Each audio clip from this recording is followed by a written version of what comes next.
We're We're here. here. We're idiots. We're with We're internets. And I here. was arguing with AJ, and I just think he's wrong. If I think assault I an might be old wrong, man too. on the street, it does not instantly turn him into a fighter. Like, just No, because you but if participate that in old an man activity. dude, if that old man says he's a fighter, then he's probably done fighting shit, right? Okay, Which means he's so a fighter. it's self-certification. Yeah, in a sense, right? Okay, you can we say were talking about you're a businessman, right? You could say you're a businessman. You're a businessman in some sense. You have a wealth of knowledge to create a business for yourself. You make money on your own business. Yeah. Let's not talk about the dividends or what you make, but you make money, right? So you could even if you're losing money, well, like, you're still a businessman. You're just bad at it. Yeah, like it's like the guy that set up those fire festivals. Yeah, everybody was stuck on the island and they were like, fighting over bottles of water, and it was like people in tents that were just soaking wet, like soggy chihuahuas. But that guy was in fact a certified promoter. He was doing the thing, and I guess in that sense it makes him that. But hey, if my shed catches on fire and I spray it down with water, that I am actively fighting a fire, but it doesn't make me a fireman. I'm not instantly a fireman. I don't get a Dalmatian for free. Like, no. And we've been there. We've seen what that was all about. Me and you, we know. Not cool. Fire gets out of control. It's really not cool. Oh yeah, I don't know if I ever told you about that, but last Easter, Marky Mark. Oh no, I saw a bit of it. I saw a bit of it. Not cool, especially shot from behind. Cool. I look fatter than I feel. Yeah, and that was the first thing I said to Mark. He was like, "Pat, hey, you're fat. Also, you lit the forest on fire." No, I was like two different things. You should be working on both of those. I think what I said is if Pat wasn't so big, maybe he would be able to move faster. And Mark thought it was funny. So big, maybe I could see the fucking forest.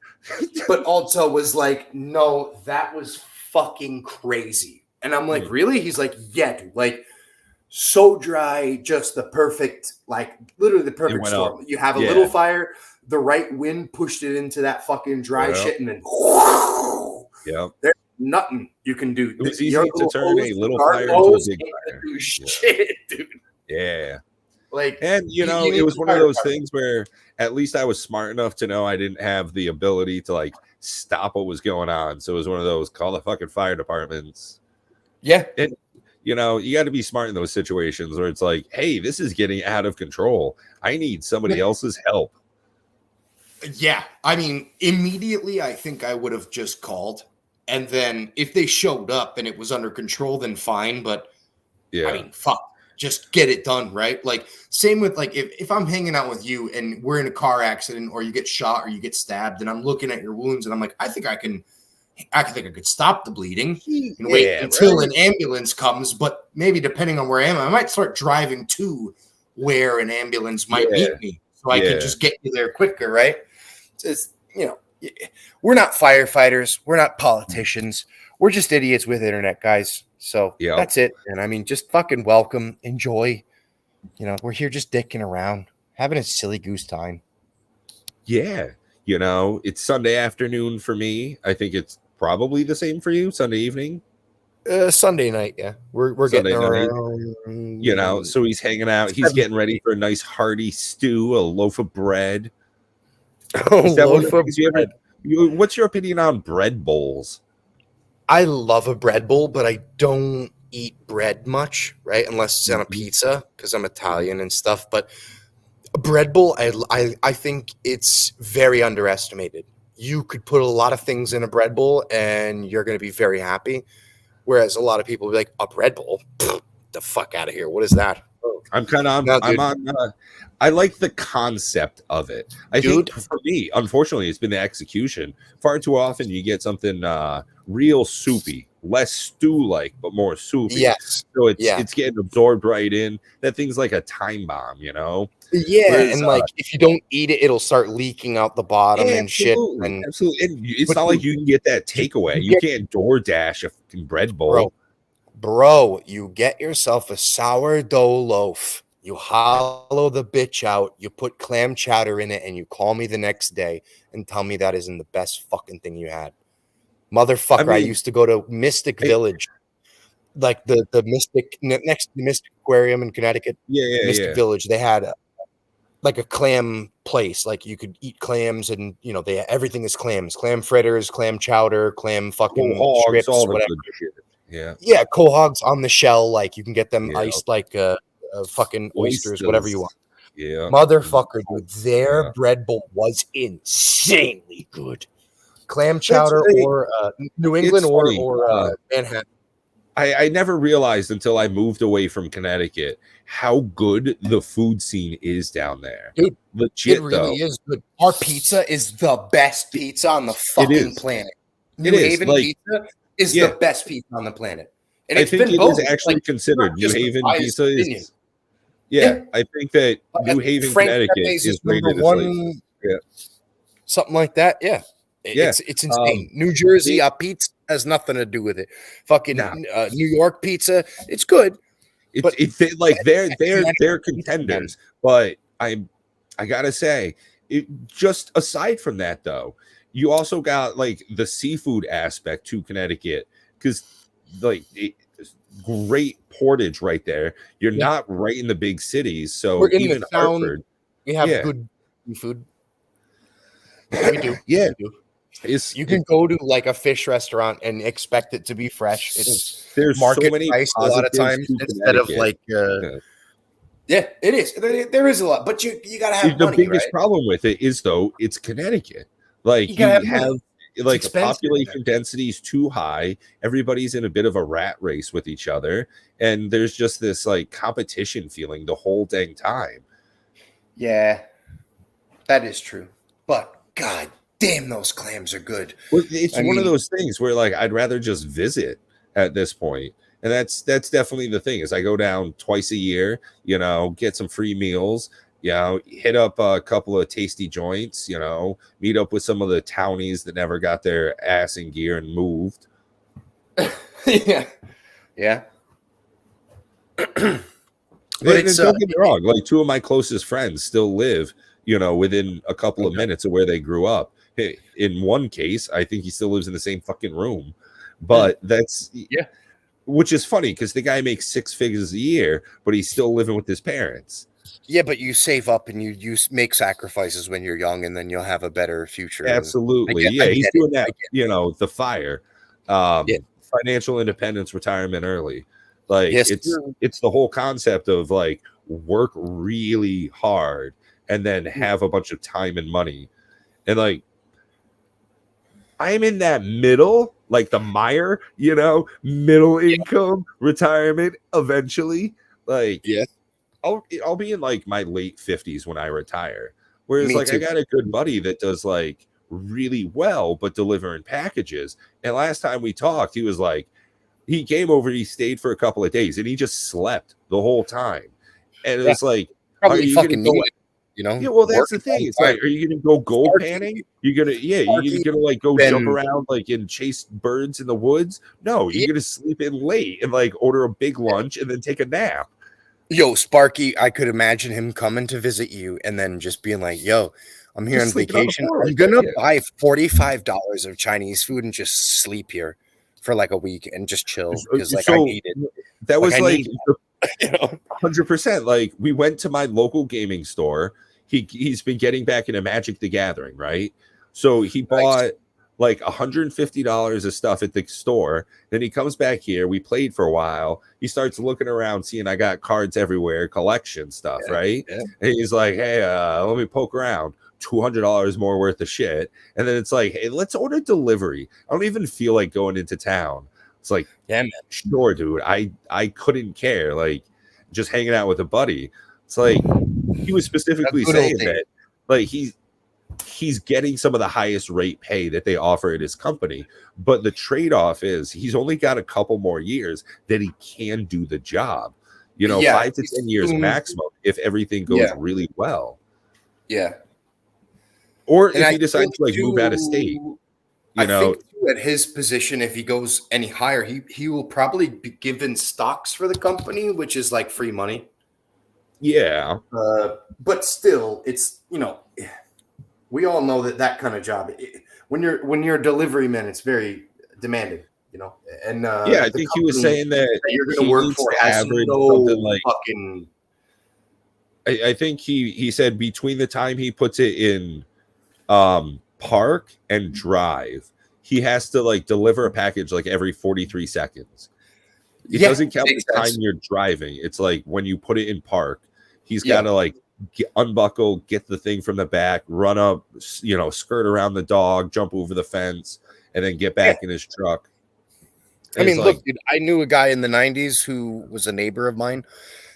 He worked for this similar company, if not, I think it was the same. And he was making like $80K a year after only working there for 5 years. And it's like, wow, okay. But he worked a lot. It sucked. But he could retire early, and that's cool. Is, you know, I was talking with Sparky about exactly that, you know, hourly wage and stuff. And realistically, we make almost the same hourly wage. If anything, I might be a little bit ahead.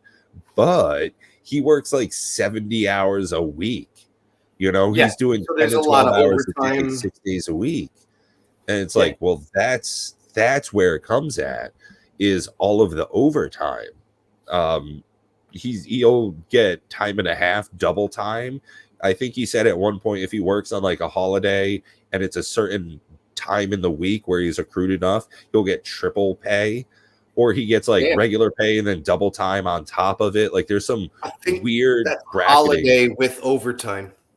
Yeah. If you're working overtime on a holiday, you're making the most money you can make. Absolutely. It's like a 3 times the amount of normal pay instead of double time or overtime, which is half.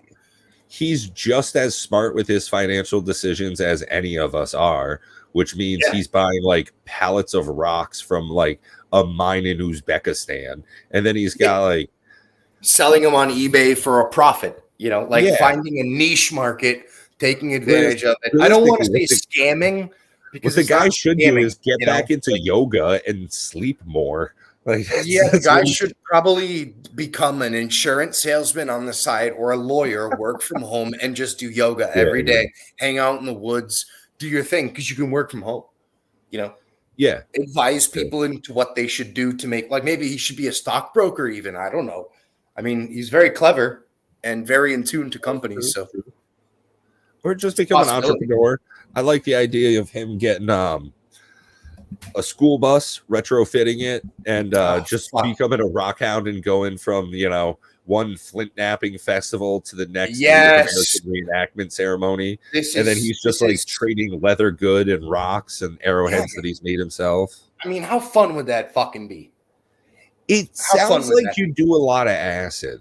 Like that's my biggest thing, is like he'd be like the Marky, or I knew when we were growing up, where he's just like, he stopped eating regular food and mostly is just pills and mushrooms. And he's like, I'm just gonna eat powders, bee pollen, and mushrooms. God. Okay, so when he lived with me for a while, bro, we all lived together so many times. Using MCT oil, he'd get like squashes and then just cover the whole thing in this weird fucking oil and bake it at like 500 for an hour, and just like just wrecked so many of my pans. Dude, when he moved out of Tom's place, he left clothes in the washing machine. Like, he did a load of laundry and then just left them in the washing machine and then just moved out. And, you know, Tom and I, being, you know, day drunks at the time, didn't do laundry for like a fucking week. They just straight up rotted in his washing machine. It was... I'm so glad I was like moving between houses at the time. I was like, well, sorry, this is your problem. I'm fucking out. I'm going to Yellowstone for this. This is like, you know what sounds better than dealing with this situation? Just leaving. So I'm going to do that. I'm just going to not address all of the problems my very close friend has made for you, and I'm just going away. Yeah. So what I proceeded to do was get my cousin to drive most of the way across the country.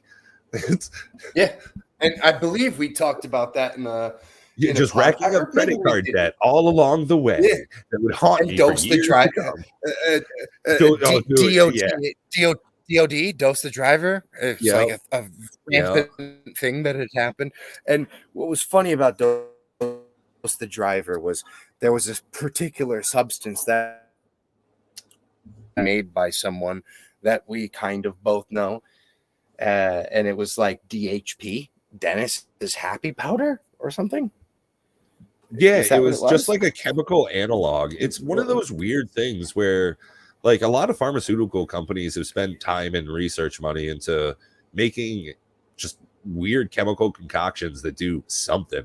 So it's similar to like the chemical that they spray on that potpourri stuff to make spice. It was just like the distillate of that. So it was just like more or less a hallucinogen. And we would just like pretty much any time, because we were just smoking like fiends the whole way because there was nothing to do except like talk and get high. So we would just like sprinkle in a little bit from time to time and just like screw with each other. It was definitely not a smart travel method. Yeah. Especially because if we ever got pulled over, we were straight fucked. Oh, absolutely. But hey, that's what makes a good story, right? Can't have any risk without reward. And drugs in there. Just a bunch of guys that look like they have something to run away from, but they're not scary, and they smell like a bag of onions because there's no deodorant. You know, in the car. Like somebody hid a bag of weed inside a bag of onions. Yeah. It's like a dead skunk with a fucking onion shoved in its ass. Next time I see Marky, like I'm going to tell one of my other friends, yeah, no, it was great to see him. He's doing great, but swear to God, it smelled like a bag of weed inside a bag of onions. It's like, you know, we're taking my car. At least it just smells like cigarettes. Yeah. Like we got to be chill. You know, we can't be fucking. It's attention. Like. I remember when I was young, this was 15 years ago. I was driving, this was Christmas Eve, and my alternator belt had snapped while I was on the highway, so my car died. Some guy stopped over, gave me a jump, you know, kind of gave me a what's up, and he was like, hey, by the way, your car just like stinks of weed. You should figure that out, because you're probably going to have to get jumped at least one more time before you make it home. And then almost immediately a cop shows up. And then I had to get it towed. My dad paid for everything. And it was just like a terrible time. Yeah, cop shows up and anxious. He's like, everything okay? And I was like, yeah, just having some car problems. This nice gentleman's helping me out. We're just taking off. And the cop, being the nosy pig he fucking was, okay, just going to run everything real quick. And of course, I'm riding dirty because I'm like 20 and don't know any better. Didn't give a shit. And yeah. So that is what we call consequences, boys and girls, and that's all there is. Is just consequences. Hold on a second, that's consequences, dude. Yep, Hulkamania, brother. Decisions. That's what consequences are, dude. Brother, let me tell you something about consequences, brother. When you're driving across the country and you get caught on some bullshit by a sneaky pig, all right, now that's consequences, dude. That's consequences, brother. Yo, for real. I can't do it. You're the one who is smuggling drugs across state lines. Don't get mad that you got pulled over. Like, don't say that. Don't say me. I didn't do anything. No, not you. This is the theoretical, you know, hippie that we're talking about. He's got the fucking Scooby wagon, and it's, you know, full of people going to another fish fucking show. I don't understand why that band is so goddamn popular. Like, I am a big fan of listening to music. Not good. They're just it's like not good. Every Fish album sounds like they're about to start recording. Yes, like, it's like them just tuning up, vibing out, like getting into it, and then they're gonna press record. But that album never came out. Like the actual work part of it. And people are like, "Oh my god, it's so good, dude." No, you're high. Like, you're high. That's it. You're too high. You're just too high. You're high, and you live in New Jersey. Jay? You grew up in New Jersey, and you're too high. There was a guy named Jay. I lived with him like 3 separate times, just by and by. He was like in the area in Vermont. And he was a big fucking Phish fan. But the thing was, he was like a recovering drug user. So he would go to Phish concerts and set up sobriety booths and stuff. I'd seen him with like, so he would just steal drugs off of people. No. He would try and convince them to like join Jesus and like give up drugs. But give him their drugs and go to Jesus. Like, so he would basically like read them a verse of a Bible and then take their drugs and then do their drugs and by just himself. do them. Yeah, except parts 2 and 3. It was mostly go to the show and get them to give up drugs, not to him. Just like, yep. That's a shitty racket. That's a bad job. It was definitely not a win. Yeah, dude. I mean, I could imagine. But it wasn't even his job. Fuck. He was an instructor at the resort I was working at. So it was just like his hobby. Yeah. So like anytime you're losing money to be that much of a wet blanket, thumbs down. Yeah, thumbs down to all of that fucking jazz. He definitely seemed like he'd be cooler if he was on drugs. Yeah, like, or just not religious. Like, if you want to get people off drugs, fine, but don't be religious about it. It's fucking gay, dude. That's my only big problems with the 12-step thing is you got to submit to a higher power, and I don't have that faith thing going on. Yeah, that is some bullshit. We can't be doing that. And that's why everyone needs to submit to our higher power right now who's still listening and, give us a subscribe, a like, submit to the higher power of the Idiots with Internet podcast. Oh, and also, Hail Satan. Yeah. And Hail Satan. Hail Satan.